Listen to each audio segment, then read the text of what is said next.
Hello guys, welcome to my YouTube channel.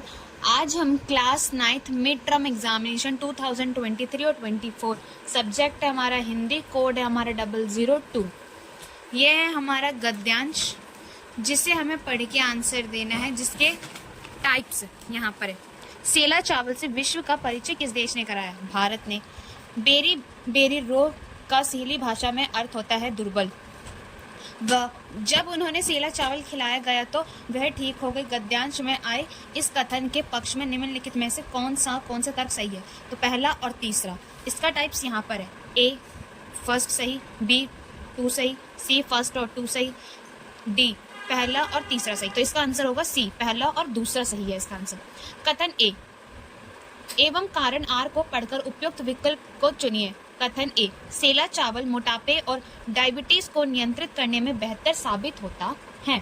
इसका answer होगा सी, कथन ए सही है और कारण आर कथन ए की सही व्याख्या नहीं है। यानी ए तो सही है मगर आर ए की सही व्याख्या नहीं करता। अब ड क्वेश्चन, प्रस्तुत गद्यांश में सेला चावल के डैश पर प्रकाश डाला गया। इतिहास और अवगुण पर। इसका ये रॉन्ग आंसर है। भविष्य से जुड़े भावनाओं पर, ये भी रॉन्ग है। वर्तमान परिदृश्य पर, यह भी गलत है। इतिहास और विशेषता पर, ध्यान से देखिएगा, यहाँ पे इतिहास और अवगुण है, इतिहास अवगुण नहीं है इसका आंसर। इसका आंसर होगा इतिहास और विशेषता पर। क्वेश्चन नंबर 2 हमारा ये काव्यांश है, आपको इसको पढ़कर आंसर देना होगा। इसके टाइप्स ऊपर है। क, उपवन की शोभा किस बात में है? रूप और क्वारियों की विविधता में। ख, मिले एक से स्वर हमको है। इसका आंसर होगा बी, सबके विचारों में एकता है। कथन ग, कथन ए एवं कारण आर को पढ़कर उपयुक्त विकल्प को चुनिए। यानी इन दोनों को हमें पढ़ना, कारण ए और आर को हमें पढ़ना, इसका सही और गलत हमें बताना है। कारण, कथन ए, कांटों में मिलकर हम सबने हंस हंसकर है जीना सीखा। कथन आर, सब मिलकर कठिनाइयों को मुस्कुराकर सामना करते हैं। अब इसका आंसर होगा सी, कथन ए सही है और कारण कथन ए की सही व्याख्या नहीं करता।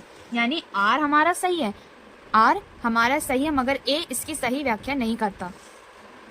घ, हम सब सुमन एक उपवन के में उपवन किसे कहा जाता है? यानी उपवन किसे कहा जाता है? देश को। अपने गुणों से सबका हित करना कविता की पंक्ति डैश का आशय है। इसका आंसर होगा डी, सबके लिए सुग्ध हमारी। निर्देशांक अनुसार बोल तो दिया आपको। क्वेश्चन नंबर 3, निर्देशांक अनुसार उपसर्ग और प्रत्यय पर आधारित 5 बहुविकल्प प्रश्नों में से किन्हीं 4 के उत्तर देने। यानी यहाँ से आपका क्वेश्चन नंबर 3 से आपका ग्रामर का पोर्शन स्टार्ट होता है और यहाँ से 5 होंगे जिसमें से आपको 4 के जवाब देने हैं। का भरपूर में उपसर्ग बताया। यानी भरपूर उपसर्ग में हम हमेशा आगे के वर्ड को देखते हैं, ठीक है, तो इसमें भर होगा। हाँ, सुंदरता शब्द में कौन सा प्रत्यय है? अब यहाँ पे प्रत्यय पूछा है, यहाँ पे उपसर्ग पूछा है। प्रत्यय में हमेशा हम पीछे का देखते हैं, तो इसका आंसर होगा ता। ग, पराजय शब्द में मूल शब्द और उपसर्ग अलग कीजिए। यानी मूल शब्द का मतलब है उपसर्ग जो आगे का और जो बीच में रह गया वो हमारा होता है मूल शब्द। तो इसमें पराजय में प्रा प्लस आजे, ये होगा हमारा मूल शब्द। क्वेश्चन नंबर घ, निम्नलिखित वाक्यों में से प्रत्यय पहचान कर नीचे दिए गए विकल्प में सर्वाधिक उपयुक्त उत्तर वाला विकल्प चुनकर लिखिए। इसका आंसर पहले इसे पढ़ना है आपको, उसके बाद इसका आंसर होगा 2 और 3 सही है। यानी 2 और 3 इसका सही आंसर है। और कॉलम बी को सुमेलित कीजिए और सही विकल्प का चयन कीजिए। यानी आपको मिलान करना है। इसका आंसर होगा बी, यानी पहले का थर्ड और सेकंड का होगा सेकंड और थर्ड का होगा फर्स्ट। फोर्थ, निर्देशांक समास पर आधारित 5 बहुविकल्प प्रश्नों में से किन्हीं 4 के उत्तर दीजिए। आपको 5 समास दिए गए हैं जिसमें से आपको 4 के जवाब देने हैं। देशभक्ति समस्त पद का समास विग्रह। यानी देश के लिए भक्ति, यानी देशभक्ति, देश के लिए भक्ति। हाँ, त्रिभुज समस्त पद में समास होगा। इसका आंसर होगा द्विगु समास। जिस समाज में दोनों पद प्रधान हो उसे कहते हैं द्वंद्व समास। निम्नलिखित समासों में से द्वंद्व समास के उदाहरण है सेकंड और थर्ड। यानी सेकंड विद्यालय और थर्ड है गुणदोष। द, फिर से हमारा मैचिंग है। कॉलम ए कॉलम बी सुमेलित कीजिए और सही विकल्प का चयन कीजिए। इसका आंसर होगा सी। क्वेश्चन नंबर 5, निर्देशांक अनुसार अर्थ की दृष्टि में वाक्य भेद पर आधारित 5 बहुविकल्प प्रश्नों में से किन्हीं 4 के उत्तर दीजिए। आपको 5 दिए गए जिसमें से हमें 5 के जवाब देने, यानी इसमें 5 है और हमें 4 के जवाब देने हैं। आइए देखते हैं। वाक्य का प्रकार बताइए। मैंने पतंग नहीं उड़ाई, यानी ये हमारा वाक्य है और हमें बतानी है निषेधवाचक, यानी ये मना कर रहा है, नहीं आ रहा इसमें। वाक्य प्रकार बताइए। वाह, तुमने ऑनलाइन खरीदारी करना सीख लिया, यह होगा विस्मयादि वाक्य। आज मेट्रो धीरे चल रही है, इस वाक्य को प्रश्नवाचक वाक्य में लिखा जाएगा। प्रश्न वाक्य में आज मेट्रो धीरे चल रही है, यानी इसका आंसर होगा क्या, आज मेट्रो धीरे चल रही है। वाक्य का प्रकार बताइए। अपनी साइकिल धो लो, आज्ञावाचक, क्योंकि आज्ञा दे रहा है ना, अपनी साइकिल धो लो। इच्छावाचक वाक्य का उदाहरण है सफलता तुम्हारे कदम चूमे। निर्देशांक अलंकार पर आधारित 5 बहुविकल्प प्रश्नों में से किन्हीं 4 के उत्तर दीजिए। 5 है और हमें 4 के जवाब देने।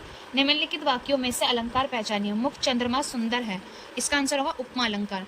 दी गई पंक्ति में अलंकार पहचानिए। चारु चंद्र की चंचल किरणें, यानी इसका आंसर होगा अनुप्रास अलंकार। और अनुप्रास अलंकार कैसे होगा? अनुप्रास अलंकार की एक पहचान होती है जो एक ही वर्ण बार बार रिपीट हो। आप इसमें देख सकते हैं, इसमें च रिपीट अप है। गा, दी गई पंक्ति में अलंकार पहचानिए। पायो जी मैंने राम रतन धन पायो, इसमें रूपक अलंकार होगा। निम्नलिखित में से उपमा अलंकार का उदाहरण पहचानिए। इसका होगा नील गगन सा शांत हृदय था सो रहा, इसका आंसर ए होगा। ड, जब किसी पंक्ति में किसी वर्ण की बार बार आवृत्ति हो तो उसे कौन सा अलंकार करता है? अनुप्रास अलंकार। मैंने अभी बताया था, जब भी किसी वर्ण की बार बार रिपीट अप हो। आप यहाँ पे देख सकते हैं, जैसे चारु चंद्र की चंचल किरणें, इसमें अनुप्रास अलंकार था, तो सेम वही अनुप्रास अलंकार होगा। क्वेश्चन नंबर 7, आपको फिर से गद्यांश दिया गया। आपको ये गद्यांश बहुत अच्छे से रीड करना चाहिए। अब इसके यहाँ पे पार्ट्स दिए हुए हैं। वस्तु और परिधान की दुनिया में किसे शर्म की बात माना जाने लगा है? बी, पिछले वर्ष के वस्त्रों का प्रयोग इस वर्ष करने में। खा, घड़ी पहले समय दिखाती थी, पंक्ति का आशय है, इसका आंसर होगा सी। घड़ी अब प्रतिष्ठा के लिए दाम देकर खरीदी जाती है। ग, 5 सितारा अस्पताल अच्छे इलाज और सुख सुविधा के अतिरिक्त और क्या प्रदान करते हैं? इसका आंसर होगा ए, दूसरे के सामने गर्व करने का अवसर। घ, अमेरिका और यूरोप के कुछ देश में मरने से पहले ही अपने अंतिम संस्कार और अंत विश्राम का प्रबंध कैसे किया जा सकता है? इसका आंसर होगा पैसे चुकाकर। बी, उपयुक्त गद्यांश, इसका आंसर होगा दिखावे की संस्कृति पर व्यंग्य करता है। क्वेश्चन नंबर 8, क्षितिज के गद्यांश पाठों के आधार पर निम्नलिखित में से बहुविकल्पीय प्रश्नों के सर्वाधिक उपयुक्त विकल्प सुनकर लिखिए। पहला, 2 बैलों की कथा पाठ का प्रतीकात्मक संदेश क्या है? इसका आंसर होगा सी, अंग्रेजों से स्वतंत्रता प्रयास। खा, निम्नलिखित में से कौन सी तिब्बती समाज की विशेषता? यहाँ जात पात और छुआछूत नहीं है। क्वेश्चन नंबर 9, निम्नलिखित पठित गद्यांश पर आधारित बहुविकल्प प्रश्नों में से सर्वाधिक उपयुक्त विकल्प लिखिए। आपको ये पढ़ना है, उसके बाद यहाँ पे आपको ऑप्शन का जवाब देना है। कवि ग्वालों की किन चीजों पर तीनों लोग कर राजपाट त्यागने को तैयार है? बी, लाठी और कंबल पर। ख, कभी 8 सिद्धि और 9 निधियों का सुख किसके लिए छोड़ना चाहता है? नंद की गाय चराने के लिए। क्वेश्चन नंबर ग, निम्नलिखित में से किस पंक्ति में कवि वन बाग और तालाब निहारने की बात करता है? ब्रज के वन बाग तड़ाग निहारो। घ, कवि द्वारा ब्रज की कांटेदार झाड़ियां भी पसंद करना दर्शाता है कि इसका आंसर होगा बी, कवि ब्रज की प्रत्येक वस्तु से प्रेम करता है। ड, उपयुक्त गद्यांश में परिलक्षित भाव की श्रेणी में रखे जा सकते हैं? ए, भक्ति में। प्रश्न नंबर 10, क्षितिज में पद पाठों के आधार पर निम्नलिखित दो बहुविकल्पीय प्रश्नों के सर्वाधिक उपयुक्त विकल्प चुनकर लिखिए। क है, कबीर के अनुसार ईश्वर कहाँ वास करते हैं? मनुष्य के भीतर। हाँ, गोपियां किस दशा में अपने कानों पर उंगलियां रखने की बात करती हैं? इसका आंसर होगा डी, कृष्ण की मुरली की धुन बजाने पर।